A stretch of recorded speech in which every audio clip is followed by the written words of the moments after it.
Bismillahirrahmanirrahim. Saudara-saudaraku kaum muslimin dan kaum muslimat, fenomena di tengah-tengah umat Islam hari ini secara khusus di Aceh, banyak orang berkata, kenapa dakwah salafi itu sering ditolak? Maka kita menjawab, kalau disebut sering ditolak, tentunya ini adalah sesuatu perkara yang menyelisih dari kenyataannya. Siapa yang tinggal di Banda Aceh, yang menghadiri pengajian sunnah, mereka bisa memastikan ketidakbenaran isu yang disebarkan ini. Kemudian yang kedua, sudah menjadi sunnatullah, siapa yang mereka berjalan di atas sunnah Rasulullah SAW, pasti mereka akan merasa asing di tengah-tengah muslimin. Dalam sebuah hadis dari Abu Hurairah radhiyallahu taala anhu, Nabi SAW mengatakan, innal islama bada'a ghariban wa sayaudu ghariban kama bada' fatuba lil ghuraba. Islam itu datang dalam keadaan asing dan dia akan kembali asing sebagaimana datangnya, maka berbahagialah orang-orang yang asing.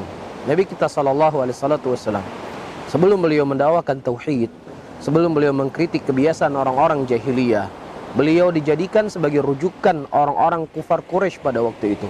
Dalam masalah-masalah besar, Rasulullah dianggap sebagai amin, dianggap orang yang jujur. Tetapi itu terbalik 180 derajat ketika Nabi kita SAW mulai mendakwakan tauhid, mulai merinci tentang apa itu Islam, dan beliau telah terlebih beliau mengkritik kebiasaan orang-orang jahiliyah dan mengkritik tokoh-tokoh jahiliyah pada waktu itu. Apa yang terjadi? Nabi SAW yang sebelumnya dianggap sebagai amin, dianggap sebagai tukang sihir, dianggap orang gila, dianggap sebagai pemecah belah umat. Ya, seandainya Nabi SAW berdakwah hanya mengajak manusia untuk saling menyapa, mengajak manusia untuk sekedar sholat, mengajak manusia untuk memperbaiki hubungan dengan tetangga, saya rasa Rasulullah tidak akan ditentang. Ya, namun Rasulullah SAW ditentang ketika beliau mendakwakan tauhid. Inilah sebab, di antara sebab-sebab utama yang kemudian Rasulullah SAW diusir dari negeri beliau, diusir dari kota Mekah. Dikarenakan apa? Dikarenakan tauhid yang beliau sebarkan. Ya, mungkin orang kan berkata, iya betul, Rasulullah waktu itu diusir oleh orang-orang musyrikin. Lah kalian siapa yang mengusirnya? Yang mengusir kalian orang Islam. Yang mengusir kalian adalah ulama-ulama dalam Islam. Maka kita menjawab, setelah Rasulullah SAW, estafet dakwah ini diemban oleh para khulafa ar-rasyidin. Dan para khulafa ar-rasyidin adalah orang yang paling dekat dengan Rasul SAW. Dan Nabi SAW telah menyebutkan dalam hadisnya, asyaddun nas bala'an al-anbiya tsummal amsal fal amsal. Orang yang paling keras ujiannya adalah para nabi, kemudian yang semisal dengannya, dan kemudian yang semisal dengannya. Dan orang yang paling memisalkan Rasulullah adalah para khulafa ar-rasyidin. Siapa musuh mereka? Musuh mereka bukan hanya musyrikin, musuh mereka bukan hanya dari kalangan orang kafir, tapi orang-orang yang mereka semangat dalam beribadah, semangat sholat, semangat berpuasa. Utsman bin Affan radhiyallahu taala anhu, siapa yang membunuh beliau? Yang membunuh beliau adalah orang-orang Islam. Yang orang-orang yang mereka ingin menegakkan keadilan, ingin menegakkan syariat. Begitu juga Ali bin Abi Thalib. Siapa yang membunuh Ali? Yang membunuh Ali bin Abi Thalib adalah Abdurrahman bin Muljam. Yang mereka disifati oleh Rasulullah, yang salatnya para sahabat nggak ada apa-apanya dengan salat mereka, yang puasanya sahabat nggak ada apa-apanya dengan puasa mereka.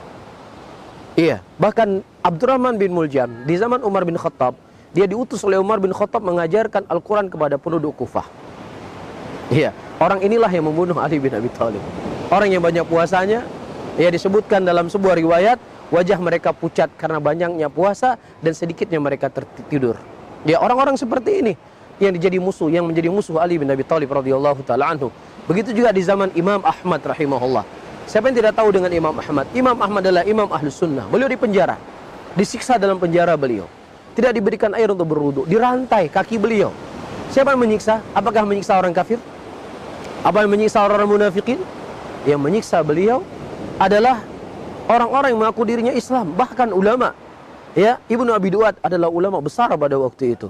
Dialah yang dekat dengan khalifah-khalifah pada waktu itu, yang kemudian menyebarkan kesesatannya, yang tentunya yang namanya kesesatan tidak akan pernah bersatu dengan kebenaran. Apa yang membuat Imam Ahmad rahimahullah beliau dipenjara? Yang membuat Imam Ahmad dipenjara karena beliau memiliki prinsip yang tegas tentang apa itu prinsip Ahlus Sunnah, Beliau mengatakan Al-Quran adalah kalamullah. Ya, ini yang menjadi sebab Imam Ahmad. Oleh karena itu siapa saja yang mereka mendakwahkan sunnah, mendakwahkan tauhid, mendakwahkan prinsip-prinsip al-sunnah di zaman yang sudah lewat ribuan tahun dari zaman kerasulan Nabi Muhammad sallallahu alaihi wasallam, tentunya tekanannya itu akan semakin kuat. Ya, jangankan di zaman kita, di zaman Al-Imam Al-Auza'i rahimahullah, beliau telah berkata, "Alaika bi atharis salaf wa in rafadakan nas." Wajib bagi kalian berpegang teguh di atas jalannya para salaf walaupun manusia membencimu. Ini diucapkan oleh beliau ribuan tahun yang lalu. Orang yang berpegang teguh di atas sunnah, ya, itu akan dibenci oleh masyarakat, dibenci oleh umat. Inilah kondisi dan keadaan umat Islam. Ya, maka saudara-saudaraku, saya menasihati diri saya dan saudara-saudaraku semuanya, bersabarlah berpegang teguh di atas sunnah. Karena memegang teguh di atas sunnah seperti memegang bara api, sebagaimana dikhabarkan oleh Nabi sallallahu alaihi wasallam, "Sayati alaikum zamanun al-qabid ala dini kal qabid ala jamrah." Akan datang kepada kalian suatu zaman, kalian berpegang teguh di atas agama seperti kalian memegang bara api. Barakallahu fikum.